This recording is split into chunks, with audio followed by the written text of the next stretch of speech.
आज ये कॉन्फ्रेंस इसलिए है कि हमारी होम्योपैथी बिल्कुल निर्दोष है,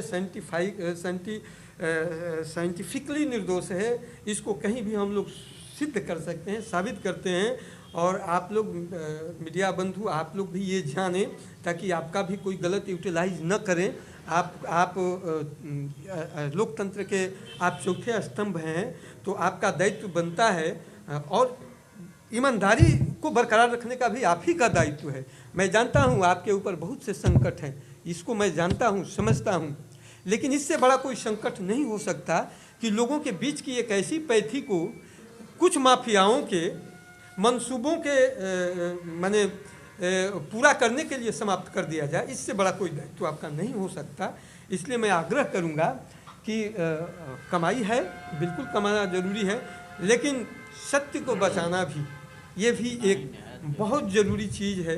क्योंकि इसी सत्य के ऊपर हमारी पीढ़ियाँ निर्भर करती हैं और हमारे लोगों का वर्तमान कोरोना काल में मैं आप लोगों को फिर याद दिला दूं कि लाख प्रतिबंध के बाद और लाख दुष्प्रचार के बाद यही पैथी एक उभर कर सामने आई। बड़े ईमानदारी से, बड़े सम्मान के साथ इसको गले लगाना चाहिए था, इसको सम्मानित करना चाहिए था उन डॉक्टरों को जो जान पर खेल करके ये सिद्ध कर दिए कि नहीं, वो पैथी अगर किसी तरह से विफल होती है तो मैं हूँ, मेरी पैथी है, इसके भरोसे आप लोग जिंदा रहिए। तो बावजूद इसके फिर प्रताड़ना का शुरू कर दिया गया। मतलब पूरी तरह सरकार जो है माफियाओं की गिरफ्त में है।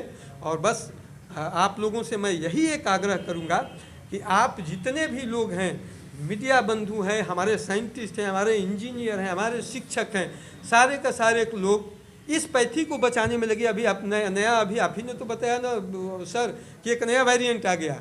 वो जितनी बार जन्म लेगा, मैं दावा करता हूँ कि होम्योपैथ अगर जिंदा रही तो जितने भी रंग बदल कर आएगा उसके उतने रंग दफन कर देंगे हम। ओमिक्रॉन को कर दिया दफन ना, इसको लोग माने या ना माने, लेकिन ये होम्योपैथी का टेरर है। नहीं तो लोग तो अपनी इस बार भी लाशों का सौदा करने के लिए तैयार थे। सारे हॉस्पिटल बाहर कर और तैयार किए गए थे, ऑक्सीजन सिलेंडर तैयार किए गए थे। कितने लोगों ने ऑक्सीजन कंपनियों का मैंने ठेका लेकर बना दिया, लेकिन ये होम्योपैथी ने निरस्त कर दिया उस ओमिक्रॉन को। और ओमिक्रॉन के जितने भी औलादें आएंगी उनको निरस्त कर देंगे, क्योंकि हनीमन साहब जो थे वो एक्स्ट्रा ऑर्डिनरी टैलेंट आदमी थे।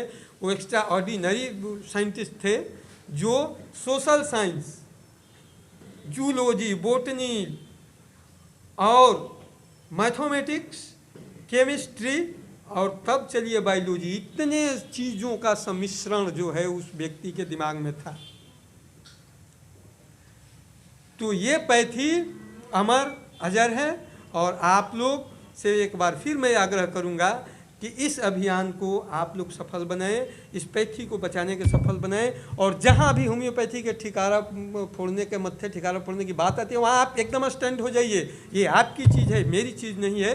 और मैं आप लोगों के साथ हूँ। मैं तब भी नहीं डरा जब अकेला था, और आज तो आप लोग साथ हैं। मैं कहीं नहीं डरता, सूली पर चढ़ने से भी। जय हिंद, जय भारत, जय होम्योपैथी। होम्योपैथ में जो अल्कोहल यूज किया जाता है वो तो जानलेवा नहीं है, तो आप कैसे कहते हैं कि होम्योपैथी का दवा खा करके उन लोग मर गए? छुपाने के लिए आपको बदनाम किया जा रहा है। बिल्कुल सर, बिल्कुल। इथाइल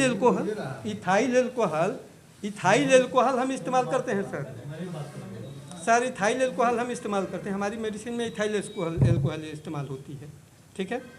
इथाइल एल्कोहल अपने आप में एक नशाकारक कंपाउंड है, लेकिन उसको और नशाकारक बनाने के लिए लोग जो है पानी मिलाते हैं।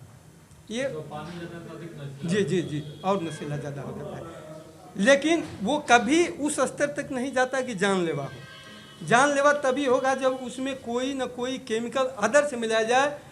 होम्योपैथिक मेडिसिन कोई भी मिलाने से वो जानलेवा नहीं होता। इसके तमाम वैज्ञानिक तथ्यों और पहलुओं को रखूँगा, उस मेडिसिन को रखूँगा, उसके मेडिसिन, क्योंकि होम्योपैथिक जो भी मेडिसिन बनती है वो सिर्फ आप देखेंगे इस साइंस को कि वो सिर्फ सिम्टम देती है। ये होम्योपैथिक मेडिसिन सिर्फ मनुष्य सबसे पहले अपने ऊपर यूज किया, यहाँ तक कि पागलपन की दवा तक अपने ऊपर हम लोगों ने यूज किया है। और 7-7 दिन तक वो यूज करने वाले डॉक्टर पागल रहे। इसीलिए अपने घर को उन्होंने बंद कर दिया। एक अपने असिस्टेंट को रहे कि तमाम सिम्टम तुम लिखना, क्योंकि वो लिखने की स्थिति में नहीं थे, तब भी वो मरे नहीं। तो होम्योपैथी की दवा जानलेवा नहीं होती और एक समय के बाद पुनः स्वास्थ्य की ओर लाती है उस व्यक्ति को। अगर कोई होम्योपैथी मिश्रित दवा का यूज हो गया तो वो 1 दिन 2 दिन 4 दिन वो हाथ पैर पटक सकता है, वो पतला पैखाना कर सकता है, उस सर में दर्द हो सकता है और पुनः उसके बाद वो अपने स्वास्थ्य की ओर पुनः लौटेगा। यही ये साइंस है। वो मरेगा नहीं, वो अंधा नहीं होगा,